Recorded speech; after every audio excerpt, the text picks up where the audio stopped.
சேர்ந்து செதுக்குன ஈர நலம் இது பாறையா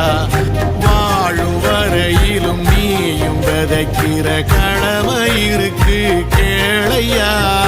கோடி விளக்காயேந்தி கிடந்த வீடும் இருண்டது ஏனையா மாட விளக்கா நீயும் வரத்தான் வீடும் ஏங்கி நிக்குதையா எத்தனை சாமி வந்ததையா இது எந்தெந்த சாமி தந்ததையா எத்தனை பாட்ட சொன்னதையா அத சுத்துற பூமி கண்டதையா